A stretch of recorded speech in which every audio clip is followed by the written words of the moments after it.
자랑스러운 대한국민 여러분, 빛의 혁명은 아직 끝나지 않았습니다.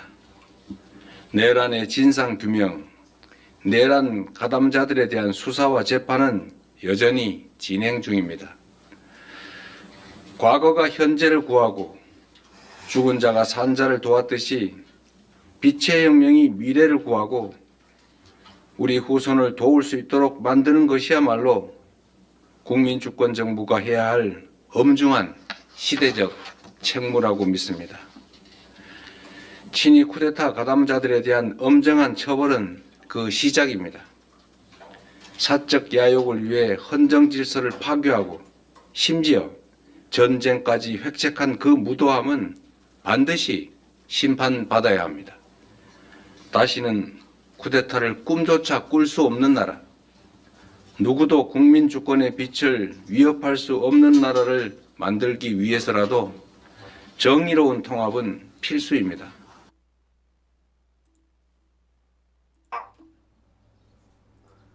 돈을 벌고 싶니? 예. 부자가 되고 싶니? 예.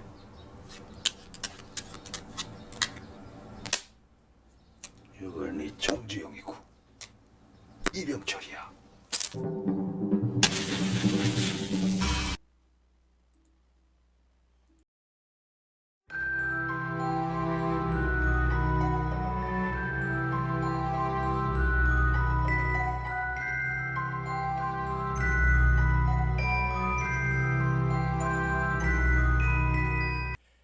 안녕하세요. 저는 금융과 시사 관련하여 일반인들이 알기 어려운 전문 내용을 조금 쉽게 전달해 드리고자 노력하는 청새롬입니다.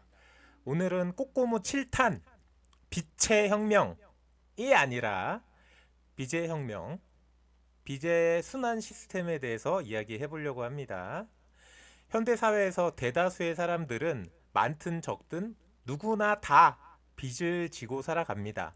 자신은 절대 빚을 지지 않는다라고 자신하는 사람들도 알고 보면 모두가 빚을 지고 살고 있습니다. 신용카드도 빚이고 따지고 보면 매달 나가는 돈도 선불이 아닌 후불로 나가는 돈은 모두 빚이라고 할 수 있습니다. 또한 우리나라만의 독특한 주택시장, 전세제도 역시 미래소득을 담보로 한 거대한 부채 시스템이죠. 자, 미국과 중국, 이른바 세계를 사실상 좌지우지하는 거대한 강대국입니다. 이러한 강대국들이 대한민국 주변에는 더 있습니다. 러시아, 일본. 자, 반에서 5등 정도 하면 뭐 그럭저럭 준수한 성적인 거죠. 근데 말입니다.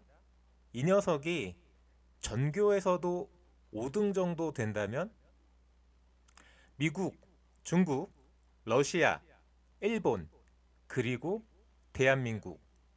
우리나라가 이 4대 강국들을 완벽하게 제치는 미래가 우리들 살아 생전에 올까요?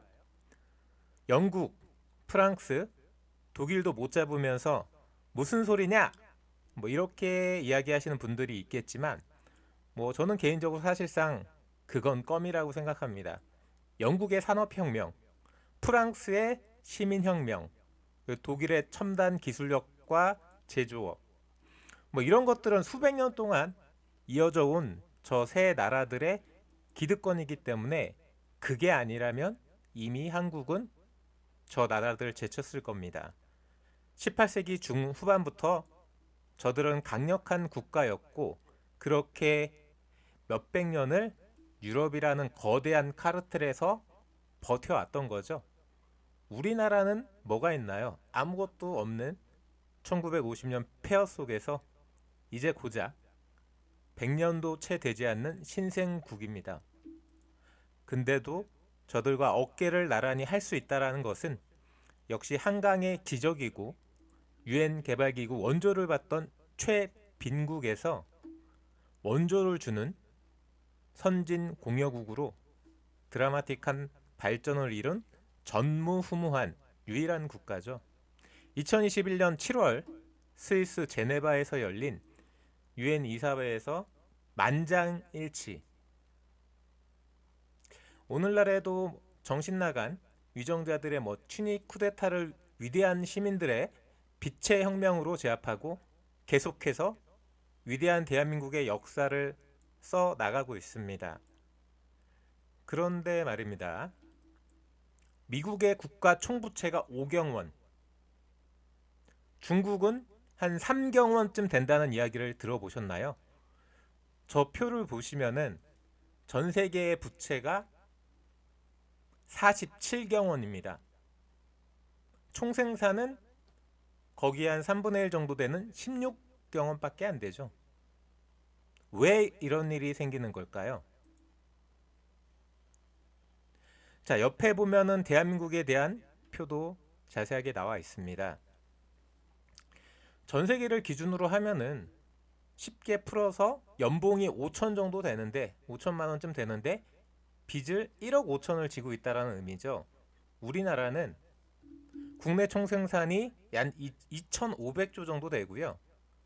국내 총부채가 6,300조 정도 됩니다. 쉽게 연봉 5천만 원 받는 사람이 빚이 1억 2천이라는 얘기죠. 비율이 전 세계의 비율보다 우리나라 비율이 훨씬 낮습니다. 약 303% 대신 238%니까요. 물론 세계하고 단순 비교하기는 어렵습니다. 환율도 있고 여러 가지 복잡한 문제가 있으니까요. 하지만 우리나라 지금 원달러 환율이 고공행진 중이고 이 환율이 가라앉는다면은 이 238%라는 저 비율은 훨씬 더 양호해질 겁니다. 현재 상태로도 전 세계와 비교해서 우리는 빚을 질 수 있는 여유가 더 있는 편이죠. 그럼 우리나라만 아니라 다른 나라도 같이 한번 볼까요? 다른 나라 사정은 어떤지. 자, 먼저 보시는 것과 같이 우리나라는 이 수준이었고요. 미국은 5천만 원 연봉을 빗대면은 빚을 1억 7,500만 원을 지고 있습니다. 세계 평균보다 오히려 더 높죠. 3.5배. 중국은 어떨까요?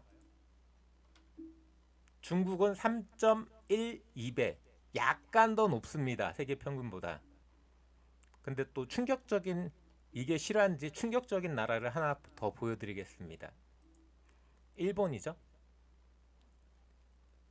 연봉 5천만 원이라면 일본은 빚을 6억 1천만 원을 지고 있는 겁니다. 이거 실화냐? 약 12배의 빚을 지고 있는 나라. 어떻게 보면 일본이 조금씩 가라앉고 있는 이유가 이런 거일 수도 있겠습니다. 너무 과도한 빚. 자, 어쨌든 제가 지금 언급한 일본, 미국, 중국, 전 세계 평균, 그리고 대한민국까지 모두 다 단순한 정부 부채뿐만이 아니라 기업과 가계의 부채를 모두 더한 BIS 국제결제은행 기준으로 낸 통계를 보여드린 거고요. 우리나라의 부채가 심각하다. 일부 경제평론가들이 특히 가계부채는 시한폭탄이다. 이런 식으로 공포를 조장하는 기사나 평론을 들어보신 적 있을 겁니다. 근데 제 생각은 조금 달라요. 현대 사회에서는 빚도 능력입니다. 미국도 중국도 일본도 우리보다 모두 다 높아요. 어떻게 빚을 질 수 있느냐가 현대 사회의 핵심 자산이 될 수 있는 거죠. 우리는 아무에게나 돈을 빌려주지 않죠. 은행 예금이나 금융상품을 가입할 때도 꼼꼼하게 따져서 소중한 돈을 맡깁니다. 대한민국에서는 정상적인 경제활동을 하고 정기적인 수입과 4대 보험 등을 가입한 사람이라면 빚은 능력이 맞습니다. 제 이야기를 듣고 과도한 빚, 무분별한 돌려막기, 주변 사람들한테 돈을 빌리는 사람들, 이런 사람들이 조금 찔릴 수도 있겠지만 분명 아차 싶은 사람이 있을 겁니다. 하지만 오늘을 살아가는 대다수의 우리들은 건전한 사회활동으로 소득이 발생되고 감당 가능한 수준으로 빚을 집니다. 자, 이런 이야기는 어떨까요? 빚의 자기순환 생태계, 현대의 경제 시스템은 제가 봤을 때 빚의 자기순환 생태계와도 같습니다. 어느 개인이 월급을 타서 은행에 저축을 합니다.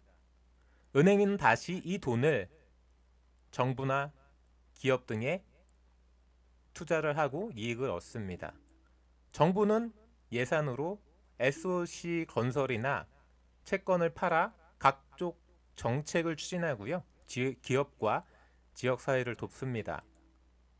기업과 지자체들은 채권을 발행해서 자금을 조달하고 투자하고 생산해서 이익이 발생하면 또다시 투자와 고용을 합니다. 그럼 다시 가게에서 월급을 받고 이 돈은 다시 전 세계에 전처럼 돌고 돕니다. 무한 루프죠.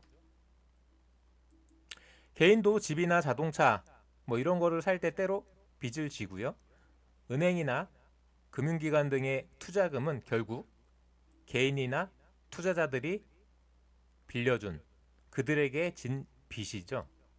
정부의 세금, 재정 역시 국민들이 내준 빚입니다. 기업이나 지역사회 역시 빚을 져서 각종 부동산이나 개발사업, 신규 투자들을 이어갑니다. 제가 하고 싶은 이야기는 빚이 없으면 돌아가지 않는 현대사회의 경제 시스템을 환기시켜 드리고 싶은 겁니다. 가계부채가 한국 경제의 시한폭탄이라고 주장하는 사람들이 간과하는 사실은 대한민국의 근면성실함입니다. 보시는 화면은 독일에 일하러 가셨던 1960년대, 70년대에 우리 아버지, 우리 할아버지 노동자들의 모습이죠. OECD 기준으로 일하는 시간이 가장 높고 국민 대다수가 충분히 감당 가능한 수준의 빚을 지며 우리나라의 실업률 또한 세계 최저 수준입니다. 이것이 대한민국의 클래스죠. 보시는 표에 나와 있듯이 전 세계 평균은 6%가 넘고요. 주요 선진국들도 우리나라보다 낮은 실업률을 가진 국가는 없습니다. 연봉이 5천인데 10배가 넘는 빚을 지고 있는 일본 실업률은 낮죠. 2.6%. 일본을 제외한 나머지 선진국들, 주요국들은 다 우리나라의 2배 혹은 그 훨씬 넘는 수준이죠. 미국이 4%, 중국 5%, 프랑스 7%입니다. 충분히 열심히 일하는 국민들에게 과도한 빚이라는 것은 존재하지 않습니다. 다시 말해 대한민국의 빚은 미래 발전을 담보하는 희망의 디딤돌입니다. 저는 빛의 혁명에 빗대서 이런 대한민국의 과도한 부채, 특히 가계부채를 꼬집는 사람들한테 한 방을 날리고 싶어서 이 영상을 제작해 봤습니다. 오늘 이야기는 여기까지고요. 다음에도 또 새로운 꼬꼬무 이야기로 돌아오도록 하겠습니다. 이 내용이 공감 가는 부분이 있었다면 좋아요와 구독 부탁드립니다. 감사합니다.